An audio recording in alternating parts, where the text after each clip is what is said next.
Kidlat News Updates. Mga balita ngayon, dalawang pampasabog natagpuan sa Manila City Hall, EOD agad kumilos. 5 baril ng mga sibilyan isinuko sa Sulu, Gun-Free at Peace Campaign pinalakas pa.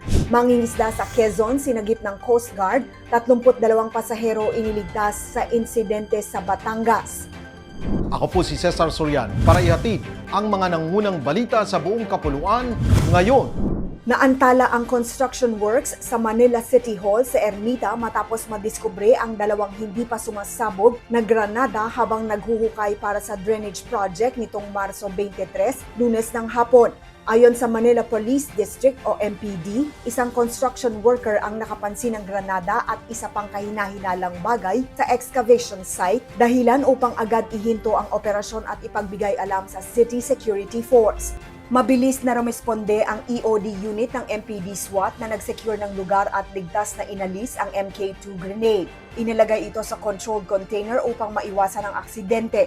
Tinitingnan kung posibleng mula pa sa World War II ang mga pampasabog.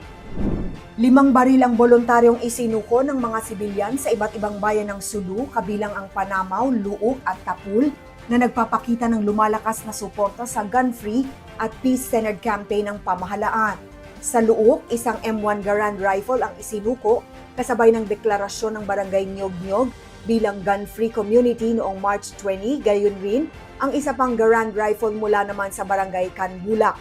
Ayon kay Lieutenant Colonel Dante Mantes ng 101st Infantry Battalion, mahalaga ang ganitong hakbang upang maiwasan ang karahasan at mapalakas ang seguridad.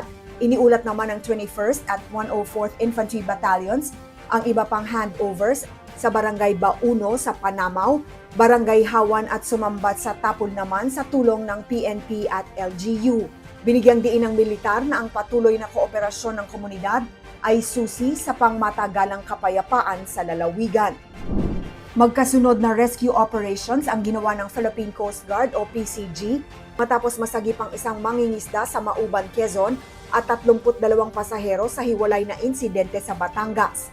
Sa Barangay Cagsiay 2, Mauban, Quezon noong Marso 21, lumubog ang motorbangka ng mangingisda dahil sa sirang hull habang pauwi mula pangingisda.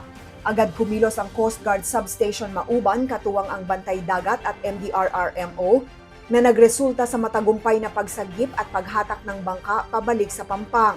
Wala umanong SSEN ang sasakyang dagat dahilan upang pagmultahin ng operator.